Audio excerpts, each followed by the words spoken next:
Now, what made the situation so hard with the girl to like really get over that shit was because, like I said, the bitch did me so bad that I had a spiritual awakening. Hey, yo, TikTok, I'm back. I just warmed up my Indian food, chicken makhani. Yo, this shit dope. I fucked it up. I'm still fucking it up. Type shit. I got some naan bread upstairs too. Excuse me, but yeah, I didn't come here for that. So I want to say last December, is when I dropped out of college to pursue my dreams, of music. Now, when I first dropped out of college, the reason why I dropped out of college initially was because I couldn't afford it. Like that shit, bro, I had to pay like 30 bands. I did not have that. Now, I did have scholarships my freshman year, but because I switched my major, and because I was struggling in that major, and I realized that major was not for me, some of my scholarships went away because of that type shit. And yeah, that shit became more expensive type shit. But so naturally, my sophomore year, I dropped out my sophomore year. So I started my sophomore year, my bill is due. My mom, she was supposed to, she paid for my freshman year bill with an extended loan, but me and her got to an argument over the summer, which caused her to stop fucking with me type shit. But you know what's crazy? The reason why she stopped fucking with me is because I smoke weed. And you know what's crazy? I don't even smoke weed no more.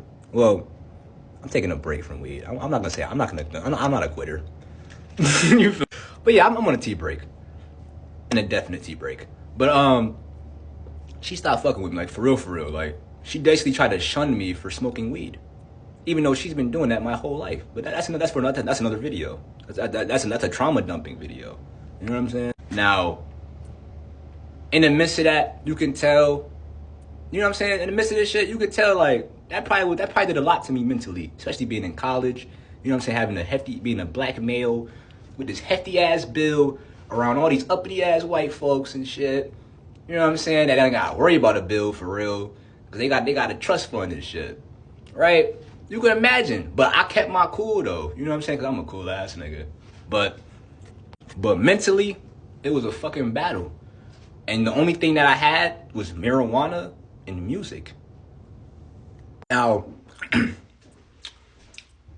that's my passion, right? Is music. Like, music is how I help. That's how I heal. You know what I'm saying? Because I was going, like, on some real shit. Like, I did not leave my dorm room. Like, my sophomore year, I did not leave that fucking dorm room. I stayed in that room getting high as fuck and recording music off of my phone. Like, dead ass. And that shit was the most healing shit ever. Like, because, like, it was like the 3D world. Like, everything around me was falling apart. But it was like my inner world was just getting started. You know what I'm saying? Like, I was starting to, like, really learn myself type shit. Like, and it was like another thing that helped me with healing was my friend at the time. She was a good friend from middle school. I ain't gonna bring up her name type shit, because we don't say that word. But the ones that know, they know type shit. But we don't say that word because she's still watching me, because her nigga that she left me for, he's watching me. He stalks me now. That's why I made this video for real. So basically, me and her, we got closer because we both was dealing with shit. She was dealing with shit with her family and shit.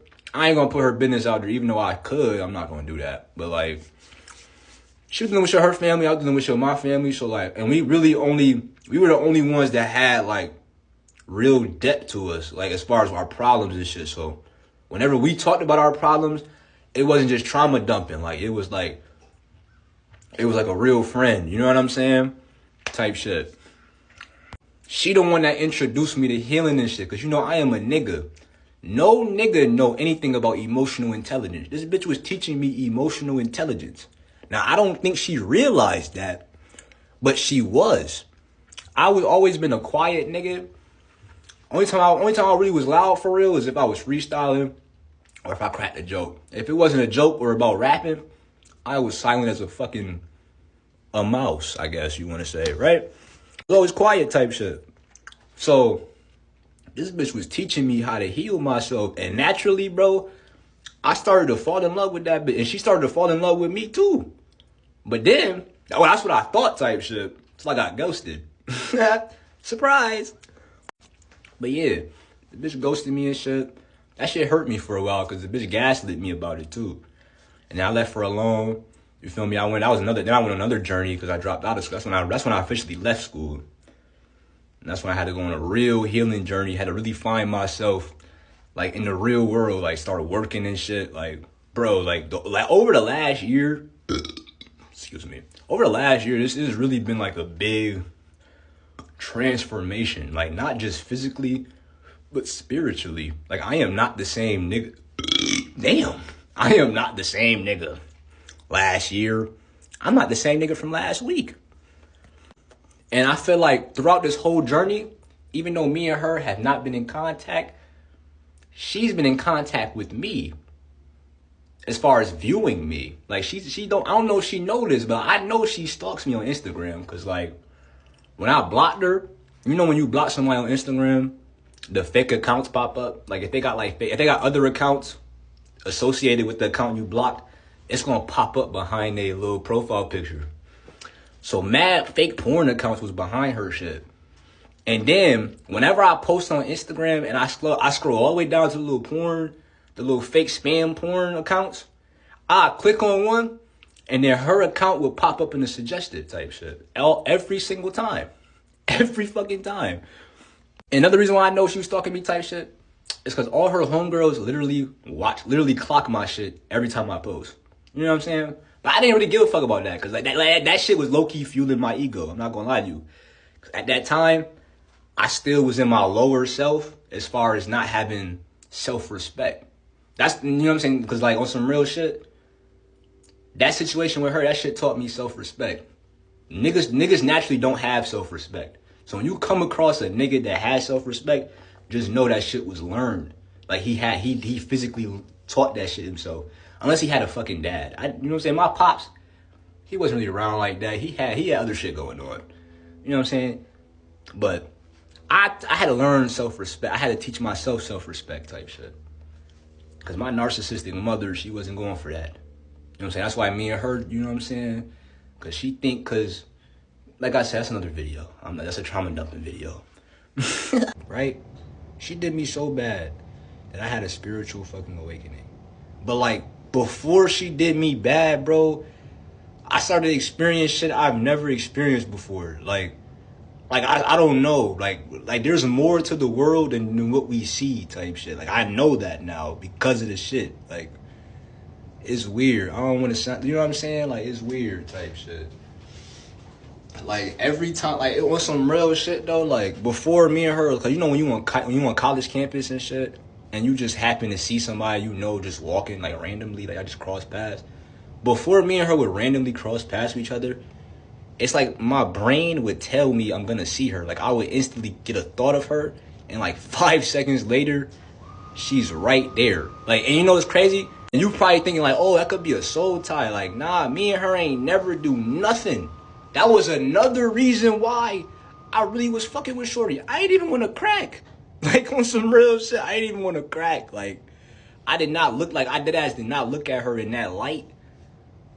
But she still was shining. Like, you know what I'm saying, bro? Like, what the fuck? Not on some real shit, though. Like, every time me and her contact each other, it was always a synchronicity, like, with the numbers and shit. Like, it would be 333, 222.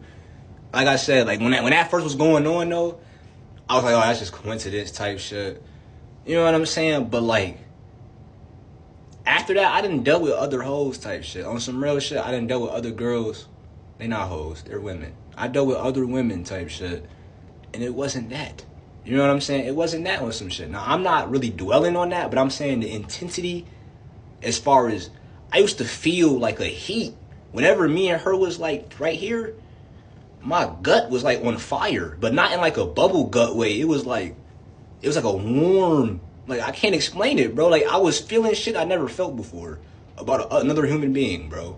Like, that shit was scary, but, like, I liked it. Because, like I said, it was a dark-ass time, bro. Like, you know what I'm saying? It was like, that was the light in the dark.